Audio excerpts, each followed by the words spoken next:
Kali ini gue bakalan mengaddress isu yang terjadi pada exchange Binance ya. Kira-kira nih, apakah Binance bakalan mengikuti FTX nih? Jadi kita tahu kemarin FTX memang udah sempat rakpul ya, dan ini yang katanya menyebabkan harga Bitcoin dari level 21.000 anjlok hingga menuju ke level 16.000. Apakah fact seperti ini juga akan membuat Bitcoin kembali anjlok lagi teman dari level saat ini 17 menuju ke level 13? Atau mungkin ini hanyalah fad semata untuk menakut-nakuti user agar orang-orang bahkan bisa membeli BNB di harga yang lebih murah atau Bitcoin di harga yang lebih murah? Gue akan bahas semuanya di video kali ini menurut analisa dan pandangan pribadi gue sendiri. Nah sebelum itu, bagi kalian yang mungkin pengen ngelong atau nge-short, di sini gue bisa rekomendasiin melalui platform BingX ya. Ini ada salah satu platform futures dengan fee yang paling rendah di antara market yang lain.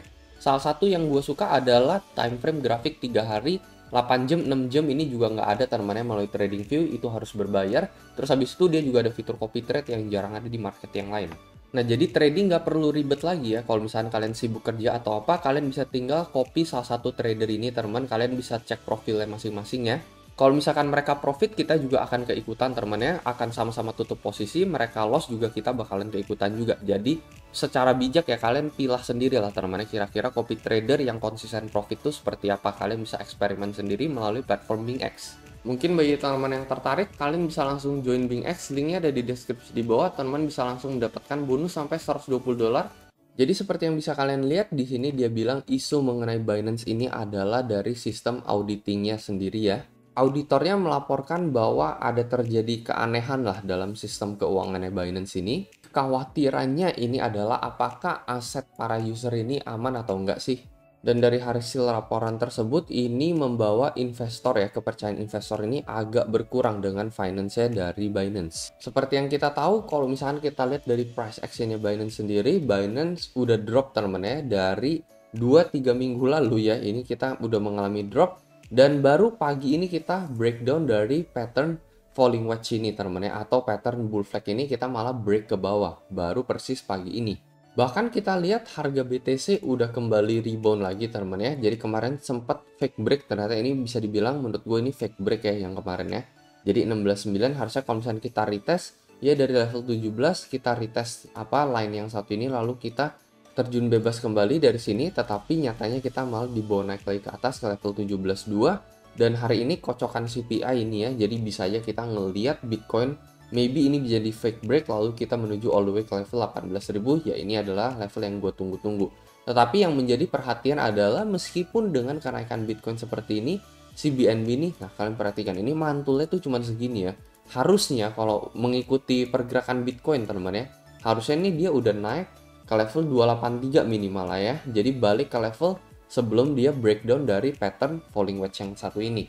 Tetapi yang nyatanya kita pamnya itu benar-benar dikit banget, abis itu saat ini ya bahkan kita udah terkoreksi kembali nih. Nah terus kalau misalnya kita lihat responnya si CZ ini, malah kita ya nggak usah pedulikan FAT yang terjadi gitu ya. Kita ya keep building aja gitu ya, katanya dia sih seperti itu. Memang ya kalau menurut gue ya, Binance dibandingkan exchange-exchange lain tuh ya menurut gue dia yang udah nomor satu temen di dunia. Bahkan kan FTX yang kemarin aja dia kan nggak nomor satu gitu. Kalau ini kan beda ya.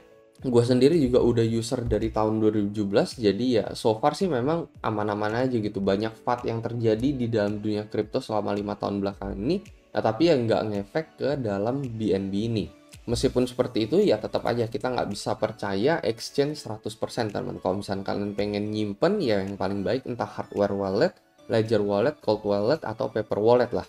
Baru kalian bener-bener ngehold dana kalian 100% aman. Tetapi kalau misalnya di dalam exchange, ya bisa aja exchange itu scam temennya, amit-amit lah kita ibaratnya katakan ya. Lalu ya dana kita ya hilang aja mengikuti exchange tersebut. Sama seperti Mt. Gox Fall di tahun 2011-2012 ya. Habis itu ya sekarang ya FTX gitu ya. Kalau nggak salah sih Mt. Gox sih entah 2013 atau 2011, gue agak lupa gitu. Tetapi ya exchange scam ya aset kita juga mengikuti exchange tersebut teman. Jadi ya kalian wajib waspada juga. Kalau misalnya kalian pengen simpan ya simpannya di hardware wallet yang gue bisa saranin seperti Nano Ledger gitu.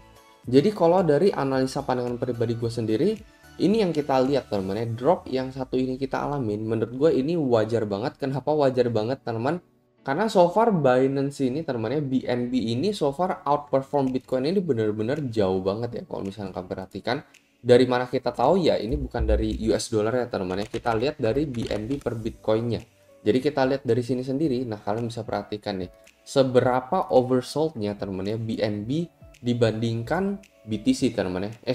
Seberapa overbought-nya teman-teman. Kita bisa lihat ini kita mengalami candlestick hijau teman-teman dari bulan Mei sampai saat ini nggak pernah koreksi sama sekali teman-teman, dan baru bulan Desember ini kita mengalami koreksi teman-teman. Jadi koreksi ini juga ya sebanding dengan berita-berita FTX, gue juga nggak ngerti kenapa, tetapi ya kita bisa lihat ini straight candle hijau tanpa ada koreksi sama sekali. Jadi dari segi RSI kita mengalami overbought juga, dari segi BB juga overbought, kita nggak sama sekali mengalami candle merah dari segi candlenya juga.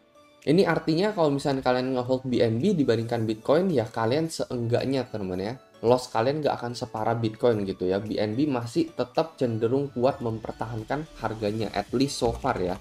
Meskipun saat ini kita sudah dalam fase-fase FUD, ini juga so far BNB masih di level 275. Sementara kalau misalnya kalian ngehold Bitcoin teman-teman ya, untuk penurunan sekitar kita lihat kan Bitcoin di sekitar 70 sekian persen teman-teman ya penurunannya ya. Kalau misalnya kalian ngehold Bitcoin anggaplah 75%, ini harusnya teman-teman kita udah ada di level 157 teman. Ini kita anggap kalau misalkan BNB ini value-nya senilai Bitcoin teman ya. Tetapi kan saat ini kita outperform teman. Saat ini kita cuma drop sekitar 57% dari all time high kita ya, atau bisa dibilang let's say 60% lah dari all time high kita ya. Sementara kalau misalkan Bitcoin itu udah drop sekitar 75 sampai 80% so far teman. Jadi at least kalau misalnya dana kalian di BNB dibandingkan Bitcoin ya, kalian at least loss-nya nggak akan separah kalian ketika memegang Bitcoin. Jadi itu yang gue lihat teman-teman ya. Meskipun kalau misalnya kita lihat dari jangka pendeknya, ya ini kita bisa lihat bull flag yang terinvalidasi atau falling wedge yang terinvalidasi, di mana ya bisa jadi kita juga mengalami penurunan lagi untuk si BNB ini. Tetapi selama kita bisa nahan di support yearly kita teman, support tahunan mulai dari 24 Februari 2021, habis itu kita nahan lagi di bulan Mei ini, kita nahan lagi di bulan Juni tahun ini, dan kalau misalnya kita tetap bisa nahan teman ya, meskipun dengan ada yang penurunan, tetapi selama kita bisa nahan di atas support garis hijau ini, menurut gua overall aman aja. Untuk short term, well memang bisa kita lihat, bisa jadi kita mengalami penurunan lebih lagi pada BNB, apalagi kita lihat dari segi BNB terhadap Bitcoinnya tadi bener-bener udah overbought banget. Jadi wajar aja kita mengalami koreksi teman ya dari segi BNB per BTC-nya. Paling itu aja teman menurut analisa dan pandangan pribadi gue sendiri ya. Kalau menurut kalian kayak gimana, mungkin kalian bisa coba komentar di kolom komentar di bawah.